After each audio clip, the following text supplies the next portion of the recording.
ان کے زمانے کا واقعہ ہے کہ ایک مسجد کا خادم تھا، مسجد کا جھاڑو دینے والا، صفیں بچھانے والا۔ اس زمانے میں بجلیاں کہاں تھی، مسجد میں پانی بھرنے والا، مسجد کی صفائی کرنے والا، مسجد کا خادم، جس کی آج ہمارے یہاں کوئی حقیقت نہیں، کوئی مقام نہیں۔ حالانکہ حدیث پاک میں آتا ہے کہ جس کو اللہ پاک اپنے دربار کا خادم بنا لے اسے اور کیا چاہیے۔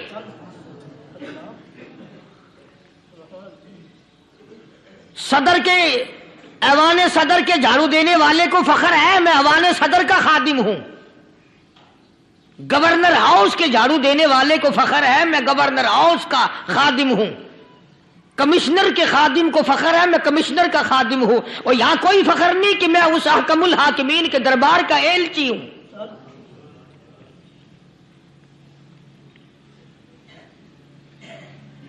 ایسا آدمی جب اللہ کے دربار میں پیش ہوگا اور اللہ پاک پوچھے گا کہ تو دنیا میں کیا کیا کرتا تھا، جواب دے گا الہی اپنے دربار سے پوچھ۔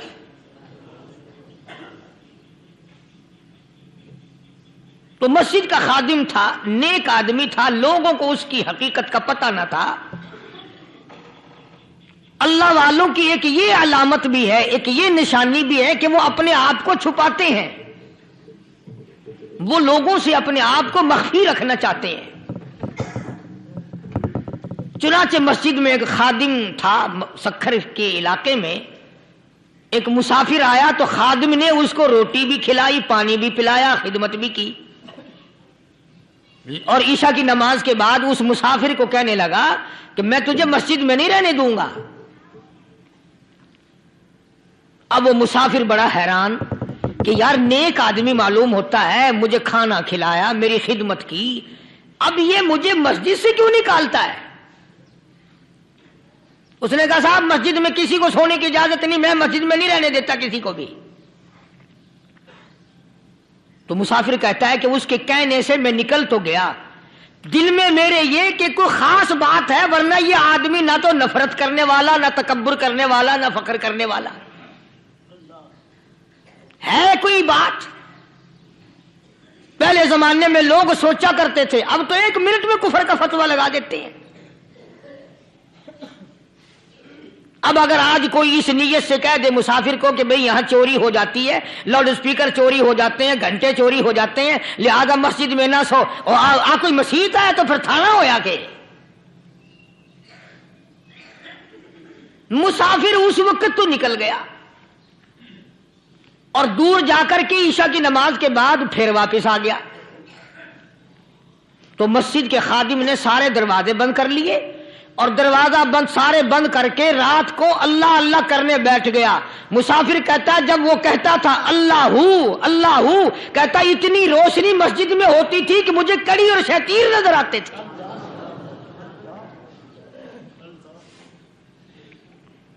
ساری رات وہ نہ سویا۔ یہ جو جھنڈے لگا کے بیٹھے ہیں انہیں کون ولی کہتا ہے؟ ولی کو جھنڈا لگانے کی ضرورت کیا پڑی ہے؟ صبح ہوئی، اذان سے کچھ دیر پہلے اس مسجد کے خادم نے دروازے کھولے، لوگ آ گئے۔ اب اس مسافر نے تو حال دیکھ لیا تھا، صبح کی نماز کے بعد کہنے لگا حضرت جی آپ نے چھپانے کی تو بڑی کوشش کی، پر میں نے پھر بھی دیکھ لیا، میرے لیے دعا فرماؤ، میرے لیے کوئی دعا فرماؤ۔ چنانچہ اس اللہ والے نے، اس مسجد کے خادم نے، اس ولی نے اس کے لیے دعا کیا کی؟ اللہ تعالیٰ تجھے انسان بنائے، اللہ پاک تجھے آدمی بنائے۔ اب وہ مسافر کہتا ہے کہ کمال ہو گیا، نہ میری دکان کے لیے دعا کی، نہ میرے مکان کے لیے دعا کی، نہ میرے دولت مند ہونے کی دعا کی، نہ میرے جنت میں جانے کی دعا کی، نہ میرے قبر سے عذاب سے بچنے کی دعا کی۔ یہ بھی کوئی دعا جو اللہ تجھے بندہ بنائے؟ اب کون سا میں گدھا ہوں؟ یہ بھی کوئی میرے مطلب کی دعا کی ہے؟ وہ اللہ والا سمجھ گیا کہ اس نے میری دعا کی قدر نہیں سمجھی۔ مسجد میں بیٹھے تھے، پاس بازار تھا، اس اللہ والے نے اپنی ٹوپی اتار کر اس مسافر کے سر پہ رکھ دی اور کہا ذرا بازار میں جھانک مار جاتی پائی ہو، ذرا جھانکیو بازار میں۔ جب اس نے نظر ڈالی تو لوگ چل رہے ہیں، کوئی گدھے کی شکل، کوئی کتے کی، کوئی خنزیر کی، کوئی بھیڑیے کی، کوئی چتے کی، کوئی لومڑی کی، کوئی گدڑ کی شکل ہے۔ اچھا وہ مسافر بھی سیانا تھا، اس کو خیال آیا کہ میں اپنے آپ کو تو دیکھوں تو گدڑ نظر آیا۔ پھر اس اللہ والے کی دعا کی قدر ہوئی۔ تو اس پر یہ میں نے ذکر کر دی بات، ایک حکایت اللہ والے کی کہ ہم کوئی بندے ہیں۔ اب آپ لوگوں میں سے سیانے آدمی یہ کہتے ہوں گے کہ جی تو نے تو بات بنا دی ممبر پہ بیٹھ کے، آدمی نہیں تو اور ہم کیا ہیں؟ آؤ ذرا قرآن کریم سے پوچھیں۔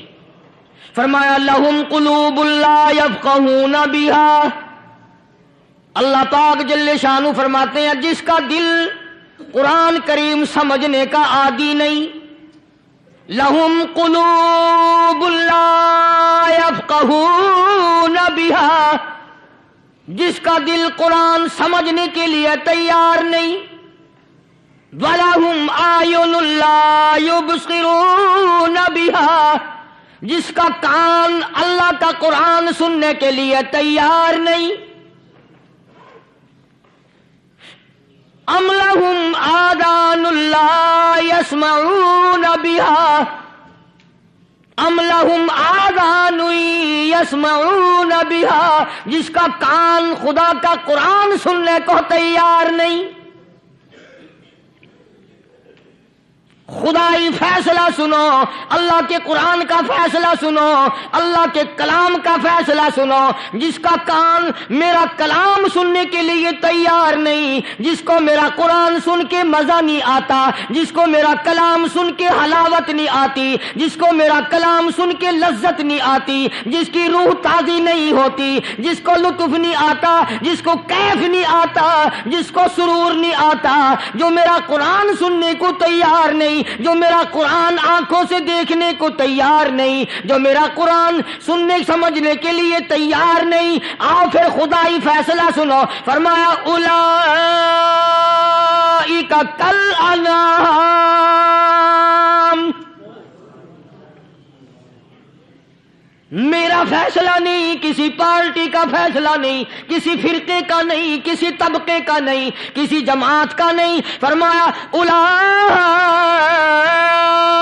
الانعام، پیدا کرنے والا مالک و خالق کہتا ہے مجھے اپنی کبریائی کی قسم یہ سارے جانور ہیں۔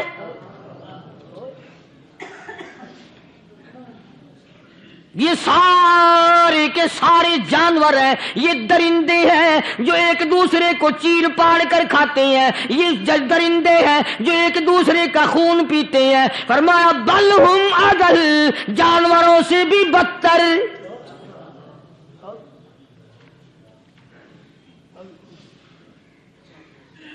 جس کے دل میں قرآن سن کر ترس نہیں، جس دل میں رحم نہیں، اپنے سے کمزور دیکھ کر جس کے دل میں شفقت نہیں، مہربانی کا مادہ نہیں، فرمایا وہ کوئی بندہ ہے، وہ تو جانور ہے۔ اور خدا غضب میں آ گیا، فرمایا بل ہم اضل،